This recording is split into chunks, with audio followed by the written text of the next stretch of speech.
empezamos. Vamos con todo hoy también. Hay radio. Por favor, ¿de qué noticias hablaremos hoy?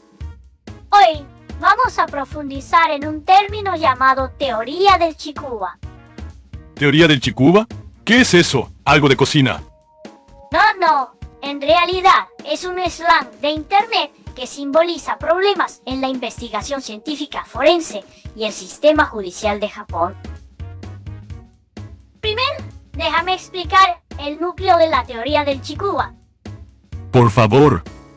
Es un término irónico sobre los métodos de evaluación del laboratorio forense en casos de violación de la ley de armas de fuego.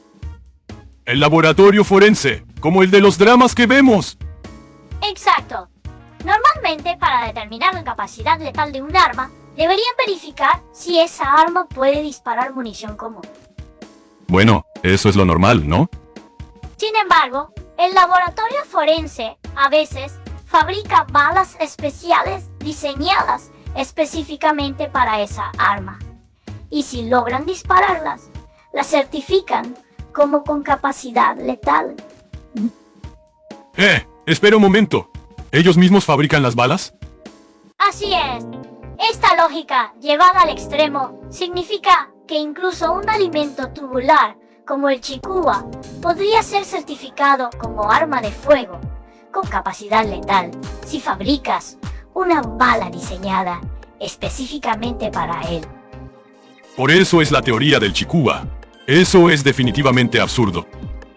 Esta expresión no es solo un meme de internet, simboliza problemas estructurales en la ciencia forense y el sistema judicial. ¿Qué tipo de problemas específicamente? Hay un problema donde los científicos, que son presionados a dar respuestas claras en un mundo incierto, terminan diciendo cosas que originalmente no deberían decir. Entiendo, la ciencia tiene límites, pero les exigen respuestas definitivas. Y hay debates sobre la neutralidad de la posición organizacional del laboratorio forense.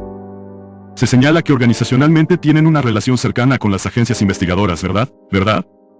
Exactamente. La teoría del Chikuba nos plantea estas preguntas. Es un problema más profundo de lo que pensaba. Hay dos incidentes que provocaron la difusión de este término. Hablaremos de ellos en detalle a continuación. Sí, me intriga. El detonante directo del nacimiento del término teoría del Chikuba fue el incidente Casiopeia de 2008. ¿Incidente Casiopeia? ¿Qué tipo de incidente fue? Había un revólver de gas fabricado por un productor nacional. ¿Un tipo de pistola de aire? Sí, era un producto popular entre los aficionados de las pistolas de aire. Pero la policía lo certificó como arma de aire comprimido cuasi real y lo consideró una violación de la ley de armas. ¿Algo que se vendía normalmente? Se confiscaron alrededor de 810 unidades. 810 unidades. Eso es un montón. Lo que se cuestionó en este incidente fue precisamente el método de evaluación del laboratorio forense. ¿Específicamente qué método usaron? Se dice que fabricaron balas de prueba para la evaluación. ¿Las fabricaron expresamente? Así es. En lugar de usar BBS normales para pistolas de aire, crearon balas especiales y basándose en que podían dispararse, certificaron que tenía capacidad letal equivalente a un arma real. Pero esas balas no se venden al público, ¿verdad? Por supuesto que no. Los aficionados sintieron una fuerte incomodidad con este método y comenzaron a ironizar, diciendo si haces una bala que quepa en el agujero del Chikuba, el Chikuba también se vuelve un arma. Ese es el origen de la teoría del Chikuba. El propósito de la ley es controlar armas peligrosas, pero se convirtió en una lógica perversa de crear evidencia para certificar algo como arma. Es totalmente al revés. Y 16 años después del incidente Casiopeia, en noviembre de 2024, la teoría del Chikuba volvió a estar bajo los reflectores. ¿Qué pasó? El incidente del Koigun. Koigun, nunca he oído hablar de eso. Es un dispositivo que usa fuerza electromagnética para disparar proyectiles metálicos. Un hombre lo había construido como hobby en 2014. Así que se puede construir como hobby. La energía de este Koigun era de aproximadamente 4 julios, por debajo del estándar de regulación de ballestas, que es de 6 julios. Entonces estaba dentro del estándar, ¿no? El hombre lo tuvo por más de 10 años, pero en noviembre de 2024 fue arrestado por la Policía Metropolitana de Tokio por violación de la ley de armas. No hubo problema por 10 años y de repente lo arrestan. El método que usó el laboratorio forense, en este caso, llegó a llamarse nueva teoría del Chikua entre los aficionados. ¿Nueva teoría del Chikua? ¿Evolucionó aún más? El laboratorio forense fabricó cartuchos especiales que se detonan solo con impacto adaptados al Koigun del hombre, es decir, balas con pólvora. Espera un momento. Los Koiguns disparan con fuerza electromagnética, ¿verdad? No usan pólvora. Exactamente, ese es el punto. Aunque los Koiguns originalmente no usan pólvora, el laboratorio forense basó la capacidad letal en que podía disparar balas con pólvora. Se señala que es un método de verificación diferente al uso original. El hombre fue detenido por 20 días, pero finalmente el caso fue desestimado. Si fue desestimado, significa que sí era absurdo, ¿verdad? Este incidente fue ampliamente reportado en medios como Higasin y se difundió rápidamente en X y Togetter. La frase balas de prueba fueron fabricadas para la evaluación del Koigun tiene un gran impacto.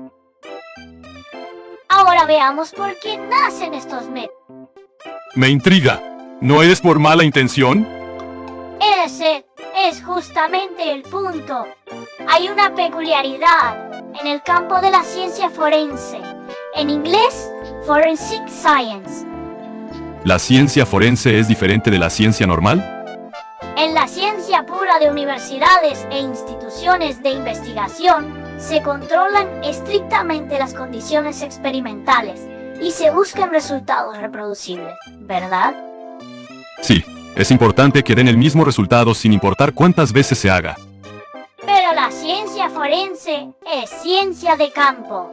Debe recolectar evidencia de eventos únicos y sacar conclusiones de datos incompletos. Escenas de incendio o rastros de accidentes de tráfico no son condiciones ideales. Exacto. Si se busca precisión científica, la respuesta apropiada en muchas situaciones sería no lo sé o la posibilidad es baja, pero no se puede negar completamente. Pero en el campo de investigación, esas respuestas ambiguas son problemáticas, ¿verdad? Exactamente. Los investigadores buscan respuestas claras, como esto fue usado como arma. O esta persona es el criminal. La gente del laboratorio forense está atrapada en medio. Y también hay problemas organizacionales. El laboratorio forense está establecido en el Departamento de Investigación Criminal de cada prefectura, con aproximadamente 1.400 investigadores a nivel nacional. Es bastante gente. Lo importante es que el laboratorio forense es un órgano adjunto de la policía, no una institución neutral de terceros. ¿No son terceros? Los investigadores en sí no son policías, ni tienen poder de investigación, pero tienen el rol de apoyar científicamente la investigación. O sea que son del equipo investigador. Esta posición crea problemas estructurales. Un informe publicado en 2024 por la Federación de Colegios de Abogados de Japón señala problemas graves. ¿Qué tipo de problemas? Hay casos donde fiscales piden modificar el contenido de evaluaciones y los juicios proceden con la premisa de que las evaluaciones en fase de investigación son básicamente correctas. ¿Pedir modificaciones significa cambiar los resultados científicos? Además, hay el problema de que es difícil para la defensa solicitar evaluaciones independientes. Es difícil para el lado del acusado refutar. En la investigación forense internacional, se advierte repetidamente sobre el problema del sesgo de confirmación. ¿Qué es el sesgo de confirmación? Es la tendencia cognitiva de priorizar información que apoya las creencias o hipótesis existentes y minimizar la información contradictoria. ¿Pasa inconscientemente? En el contexto forense, los evaluadores a veces tienen acceso a información como antecedentes del sospechoso, testimonios de testigos o existencia de confesiones. Conocer esa información afecta el juicio. Un estudio publicado en Science en 2018, llamado Bias in Forensic Experts, muestra resultados interesantes. ¿Qué resultados? Se demostró que incluso expertos que reciben la misma evidencia llegan a conclusiones muy diferentes, dependiendo de la información contextual previa. ¿La misma evidencia, pero conclusiones diferentes? Los expertos que recibieron información de que el sospechoso confesó tendían a dar evaluaciones que apoyaban la culpabilidad más que aquellos que no recibieron esa información. Eso es aterrador. Pensaba que la ciencia era objetiva. El informe de 2009 de la Academia Nacional de Ciencias de AU, Forensic Science in the United States, recomienda separar las instituciones forenses públicas del control de las agencias policiales. En Estados Unidos, hay esas propuestas. ¿Y en Japón? Desafortunadamente, en Japón, el laboratorio forense sigue funcionando como parte de la policía. Las reformas no avanzan. Ahora veamos a quién y cómo afectan estos métodos como la teoría del Chikuwa. Las historias de personas que realmente sufrieron. Los más directamente afectados son los sospechosos y acusados bajo investigación. ¿Qué pasó con el hombre del incidente del Koegun? Después de 20 días de detención fue desestimado, pero durante esos 20 días sufrió riesgo de perder su trabajo, daño a su reputación social y angustia mental. Aunque sea desestimado, el daño durante ese tiempo no se recupera. Además, desestimado no significa lo mismo que inocente, solo significa pasivamente que no había suficiente evidencia para procesar. ¿Eso no es terrible? ¿Significa que la sospecha no se disipó? El daño social ocurre en el momento en que se reporta, así que la restauración completa del honor es difícil incluso si es desestimado. Si ya fue reportado, es demasiado tarde. Según una investigación del Innocence Project de AU, más de la mitad de los casos de condenas injustas involucraron ciencia forense inapropiada. Más de la mitad. Es una cifra bastante grave. El informe del National Institute of Justice, Impact of False or Misleading Forensic Evidence, también muestra que la evidencia forense errónea es una causa principal de condenas injustas. Es un problema reconocido mundialmente. Y en Japón también se descubrió un incidente grave en 2025. El caso de falsificación de evaluaciones de ADN del laboratorio forense de la prefectura de Saga. ¿Falsificación? ¿Fabricaron evidencia? Según reportes del Tokyo Shimbun, un empleado del laboratorio forense de Saga falsificó y manipuló 130 evaluaciones de ADN durante 7 años. 7 años y 130 casos. ¿Por qué no se descubrió durante tanto tiempo? De estos, 16 fueron casos graves, como intento de asesinato, donde se usaron como evidencia. ¿La evidencia de intento de asesinato podría haber sido falsa? Si alguien fue condenado por eso, es terrible. El empleado fue despedido, pero este incidente sacude desde los cimientos la confiabilidad de la ciencia forense misma. Significa que las funciones de verificación interna no funcionaron. También hay un gran impacto en los aficionados de pistolas de aire y réplica. En el incidente Casiopeia, se confiscaron 810 unidades, ¿verdad? Muchos hogares de aficionados fueron registrados. Personas que creían estar disfrutando legalmente su hobby fueron repentinamente tratadas como criminales. Eso debe ser impactante. Cosas que compraron normalmente en tiendas. Después de este incidente, en la industria de pistolas de aire se expandió la ansiedad de hasta dónde es legal. Los fabricantes también deben estar en problemas. Los fabricantes se vieron obligados a ser conservadores en el diseño de productos, resultando en la pérdida de diversidad que los aficionados buscaban. La gente que quiere empezar el hobby también duda. En 2025 también surgió un nuevo problema llamado incidente del mini revólver de mecanismo real, señalado como caza de juguetes de la era Reiwa. ¿Caza de juguetes? ¿Incluso juguetes de niños son objetivo?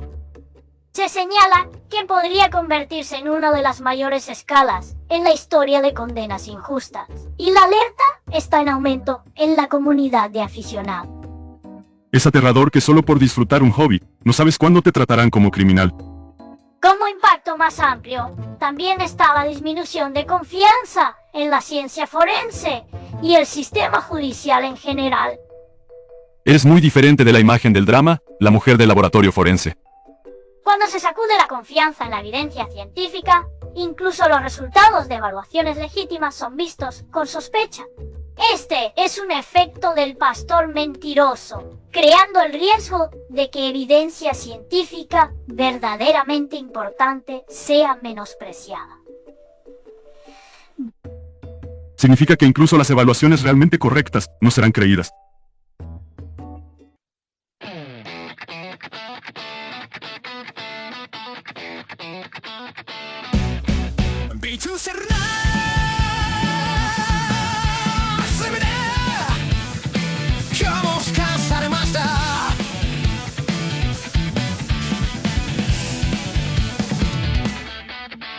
朝一では言う最新版本当のやつ X を開くその瞬間カチッと心に録音コトロズが許されるのは見張りがいない今だけ関数は腐り F は関心もそして上司はビマルが愚信者 Excel 刑務所足すだ国家のシートの数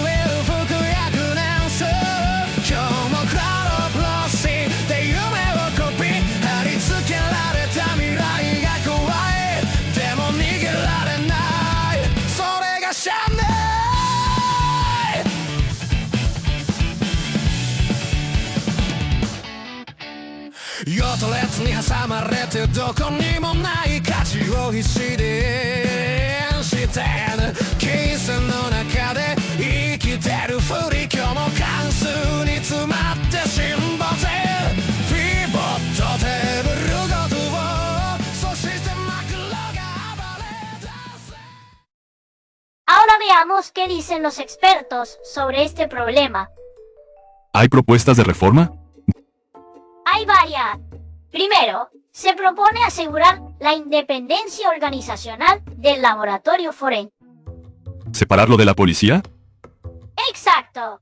En lugar de ser un órgano adjunto de la policía, posicionarlo como una institución independiente de terceros permite crear un ambiente que prioriza la precisión científica sobre la contribución a la investigación. Si es independiente, no tienen que preocuparse por la opinión de los investigadores. Segundo, se propone el blindaje, es decir, bloquear información irrelevante a los evaluadores. ¿Qué es el blindaje? Es realizar evaluaciones sin que el evaluador conozca información del sospechoso.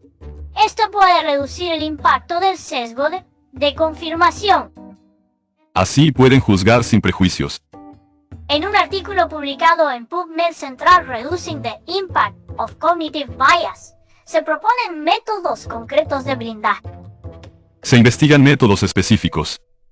Tercero, se necesita garantizar el acceso de la defensa. ¿Para que la defensa también pueda evaluar independientemente? Actualmente es difícil para la defensa solicitar reevaluaciones independientes. Establecer un sistema donde Fiscalía y Defensa tengan acceso igual a expertos puede prevenir interpretaciones unilaterales de evidencia científica. Ahora el lado de la Fiscalía tiene ventaja abrumadora.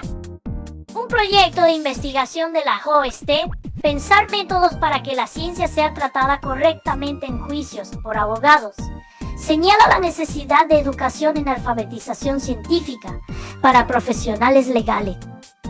¿Jueces y abogados también necesitan estudiar ciencia? Sí, jueces y abogados son expertos en derecho, no en ciencia.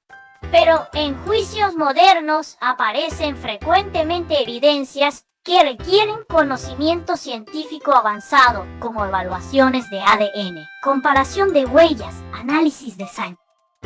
Sin conocer los límites de la ciencia, confían demasiado en los resultados de evaluaciones. Se propone incorporar educación en alfabetización científica en el currículo de escuelas de derecho y ofrecer oportunidades de educación continua para jueces. Hay que cambiar desde la educación. Sobre que la teoría del Chikuba se convirtió en un meme de internet. Las evaluaciones están divididas entre expertos. ¿Hay aspectos buenos y malos? Positivamente, al convertir el complejo problema de la ciencia forense y el sistema judicial en la metáfora extrema y comprensible de incluso el Chikuba se vuelve arma, se abrió una puerta para que ciudadanos comunes discutan este problema. Cierto, temas difíciles se entienden fácil cuando se habla de Chikuba. La difusión en 2 channel, ahora 5 channel y X, tuvo el efecto de expandir la discusión cerrada de expertos a una discusión de toda la sociedad. Cuando todos lo saben, aumenta la conciencia del problema. Negativamente, la memificación simplificó el problema, facilitando caer en críticas categóricas como el laboratorio forense es incompetente o están fabricando. En realidad, la mayoría de las evaluaciones deben ser precisas. Así es, los memes tienden a amplificar solo casos problemáticos excepcionales, haciendo difícil una comprensión equilibrada. También hay riesgo de ir a extremos. Finalmente, veamos las perspectivas futuras de este problema. Hay movimientos hacia la solución. El problema que plantea la teoría del Chikuba solo puede resolverse mediante reforma institucional, no procesando incidentes aislados. Aunque se corrijan casos individuales, lo fundamental no cambia.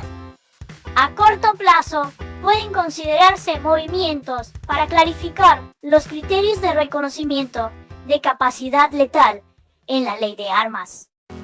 ¿Los criterios ahora son ambiguos? Actualmente, la definición de capacidad letal es vaga, dependiendo en gran parte de la discreción del laboratorio forense.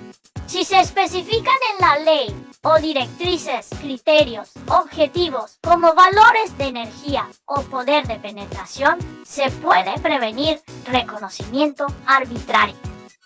Si está decidido por números, todos juzgarían igual. A mediano y largo plazo, será necesario revisar la posición organizacional del laboratorio forense. ¿Es difícil hacerlo completamente independiente? La independencia completa puede ser difícil por problemas de presupuesto y personal, pero al menos vale la pena considerar reformas como auditoría a terceros del proceso de evaluación, garantía del derecho de reevaluación de la defensa y divulgación completa de resultados. Mejorar gradualmente. La pregunta más fundamental es, ¿qué relación debe haber entre ciencia y justicia? Es una pregunta profunda. La ciencia inherentemente conlleva incertidumbre. Casi no hay conocimiento científico que pueda dar conclusiones con 100% de certeza. Pero los juicios deben decidir culpable o inocente. Sí, esta tensión estructural no puede eliminarse solo con reforma institucional. Entonces, ¿qué hacer? Lo importante es que la justicia no espere certeza excesiva de la ciencia y que los científicos no digan más de lo que pueden decir tratando de cumplir esa expectativa. Que ambos entiendan los límites mutuos. Es necesario cultivar en el ámbito judicial también una cultura que permita la respuesta, no lo sé. Hay que cambiar esa atmósfera de que si dices, no se pierdes. Y también se cuestiona la alfabetización científica de cada ciudadano. ¿Nosotros también estamos involucrados? Bajo el sistema de jurados, los ciudadanos comunes participan en decisiones de casos graves. La capacidad de evaluar apropiadamente evidencia científica es indispensable para cumplir las responsabilidades como jurado. Pensando en cuando uno mismo sea jurado, es cierto que es importante poder juzgar evidencia científica. Ni la suposición de que la ciencia forense es correcta, ni la negación total de que no se puede confiar en el laboratorio forense son apropiados. Se necesita una visión equilibrada. Gracias a la teoría del Chikuwa, obtuvimos la oportunidad de pensar sobre los límites y posibilidades de la ciencia. Si esta expresión termina siendo solo una broma o se convierte en el punto de partida de discusiones que cambien la sociedad, depende de cómo nos involucremos como ciudadanos. Se convirtió en una puerta desde un meme de internet hacia un problema social. Ahora, resumamos lo que hemos hablado hasta aquí. La teoría del Chikuwa, a primera vista, parece un meme absurdo de internet. La expresión incluso, el Chikuwa se vuelve arma, es tan ridícula que hace reír. Cierto, cuando lo escuché por primera vez no sabía de qué hablaban. Pero detrás de eso, yace un grave problema estructural de la ciencia forense y el sistema judicial. No fue algo que se pudiera tomar como broma. Hay factores complejos detrás de que el laboratorio forense use teorías forzadas. ¿Qué factores eran? Primero, la dificultad de la ciencia de campo que debe dar respuestas claras en un mundo incierto. Segundo, la posición organizacional funcionando como parte de las agencias investigadoras. Estar dentro de la policía te jala hacia apoyar la investigación. Y también el impacto del sesgo de confirmación y la estructura del juicio que debe decidir blanco o negro. La ambigüedad de la ciencia y la claridad de los juicios no son compatibles. Lo importante es que no es alguien fabricando con mala intención, sino que el sistema completo genera distorsión. No es un problema individual, sino del sistema. La solución requiere reformas institucionales como asegurar independencia del laboratorio forense, blindaje del proceso de evaluación, garantía de acceso de la defensa, educación en alfabetización científica para profesionales legales. Se necesitan reformas desde varios ángulos. Pero antes de eso, es importante que toda la sociedad comparta el reconocimiento de que la ciencia no es omnipotente y también se debe permitir la respuesta de no saber. La conciencia de cada uno de nosotros también debe cambiar.